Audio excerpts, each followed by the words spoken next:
Hello once again. Well, election time is almost upon us, and we have two candidates as it stands.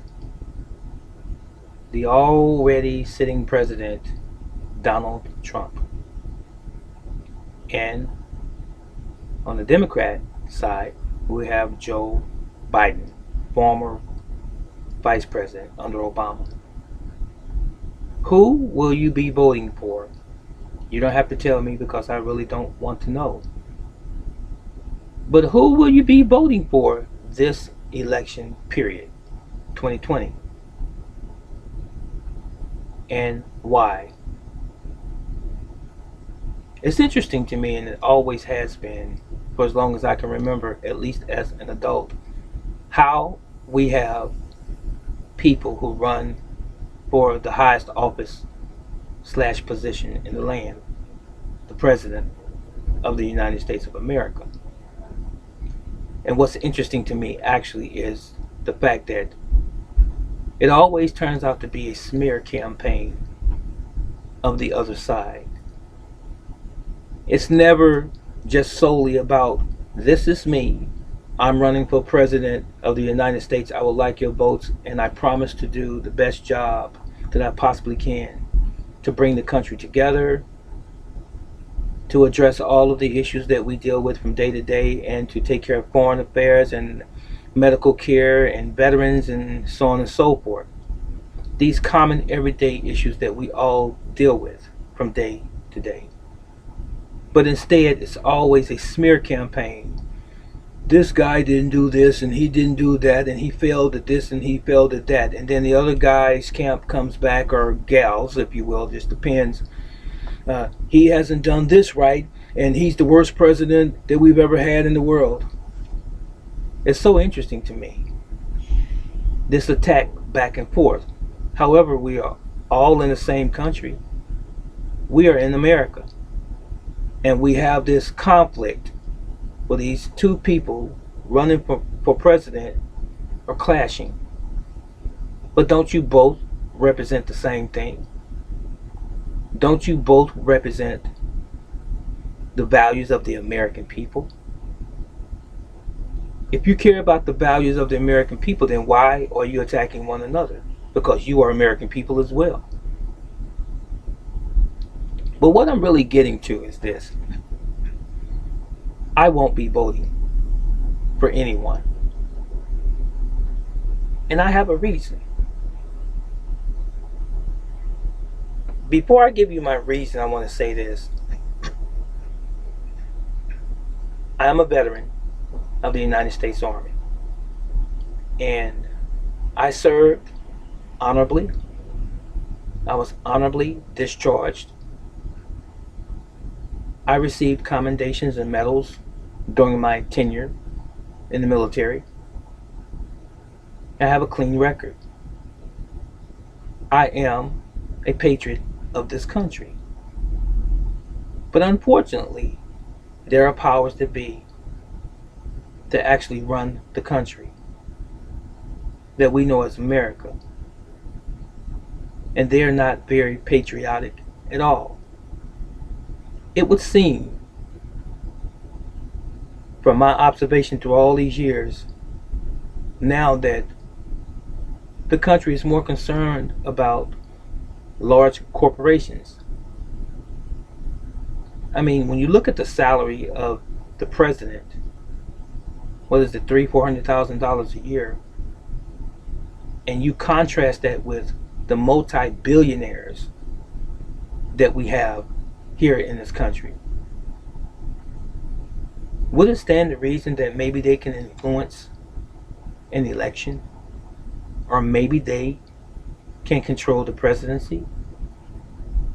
Does the president really run the country, or is he or she, maybe in the future, a figurehead? Just an image for us to look at and believe that they represent the people. Is someone else in the background running the president, and we're just disillusioned? We believe that he is running the country. That would be a great act, wouldn't it? And we can applaud because he's doing very good, or she's doing possibly good in the future if we ever have a woman at acting.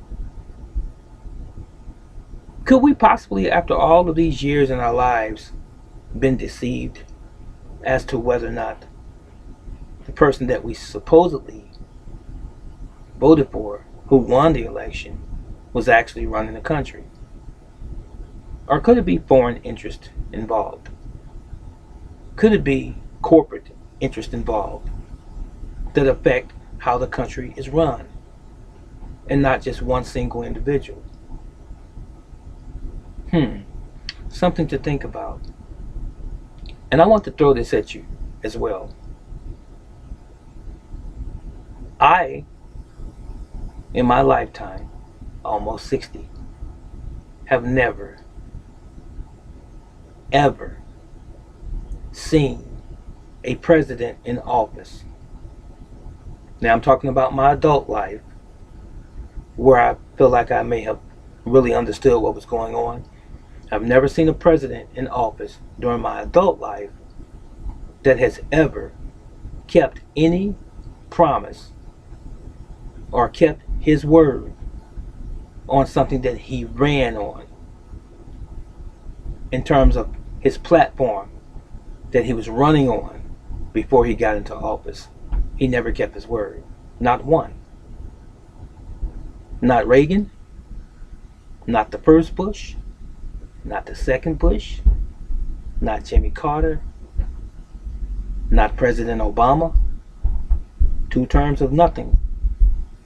At least not for black folks. And definitely, to a great degree, not Donald Trump. I left Clinton out. He's one as well. They've never done anything to benefit the people. It's always been to benefit the large corporations, the people who I believe are really in control. It's always been to benefit the 1%, the elite, not the people on the bottom. That's the dirt poor, the working poor, the low, middle class, and the middle class. Never benefited them. Never benefited us. So why am I voting? I'm not.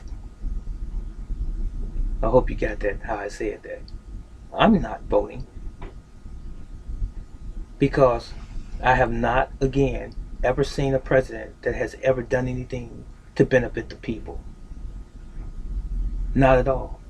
Now, you can't pick and choose what you're going to do to benefit the people, because in benefiting the people, you have to benefit the people all the time. Not when it's convenient for you. Not when it's going to help you maybe in a subsequent presidential race or campaign so that you can get in office the second time. You have to benefit the people every single day, month, year, all of the time. The American people, we the people, are the ones that you're supposed to help benefit. Not other countries, primarily. Not foreign interest. Not the mega wealthy who never pay taxes. Never have paid taxes. That's always been taken from those that are poor and working class. The idea of slavery, I'm going to throw this in here, and the fact that black people went through the atrocities of slavery here in this country, and it has never ever been addressed by no sitting president in my lifetime, nor yours. Why is this? Now, I mentioned in an earlier video about a year or so ago that no president has ever apologized for slavery. And someone told me that President Clinton did. Let me tell you something. If that's true, was it heartfelt? Was it something that he took some time and sat down with a lamp on in his office and spent half an hour addressing the atrocities of slavery and the impact that it had on so-called African Americans and or black people in America? Has that ever been addressed by anyone that had the position of president here? Never has it. We have been the downtrodden, the abused, the ostracized, the neglected, ignored group of people out of this American family ever since we have been here on this soil. We have always been mistreated. Real talk. We have always been mistreated. There are some of you who believe that just because there is a fraction of the black / African American community or population that are celebrities. Do you know how small that percentage is in contrast to the amount of black people that are here? It's minuscule. To have a Tyler Perry, Oprah Winfrey, Russell Simmons, Johnson, former owner of BT, these billionaires, and there's a few other ones out there that are black, if you will, to have a few token Negroes, and that's what they are, to have some football and basketball stars, Jordan and whomever, that have made millions and millions of dollars and made various other corporations rich, like Nike and Adidas and Puma and so forth. These people are exceptions, but they're still in the minority. But as a whole, black people have been disenfranchised in this country. When we look at the police brutality that we have suffered ever since we have been on this continent, North America, police brutality, physically, verbally, the dehumanizing and demeaning of us in the prison system, the judicial system, the stripping of our rights, the stripping of our privileges, the stripping of our security, the stripping of our personal belongings, the stripping of men from their families. This has never been addressed. Never, ever has it been addressed. Now, I'm about to leave. This is not that long, but it could be. But I'm about to leave. I started out talking about voting. And I'm talking to everyone, irrespective of your nationality, race, color, or creed, or even sexual orientation. I'm going to say to you this. This has been a moniker of America for many, many, many, many years. One nation, under God, with liberty, and justice for all. Black people have never been included in the all. And our history shows that. George, you remember him, Floyd. George Floyd is an example of that. It took him dying, God rest his soul, for the world to really see what they have always known, that we have always been abused by every institution on this planet that was created by white supremacy. We've always been abused. The incidents that have happened with black people being murdered by police continues on. Even after George Floyd's death and the protests across the planet, it still goes on. Nothing has changed. This type of change can only happen by divine providence. That's the creator. You cannot legislate that someone stops hating another group of people.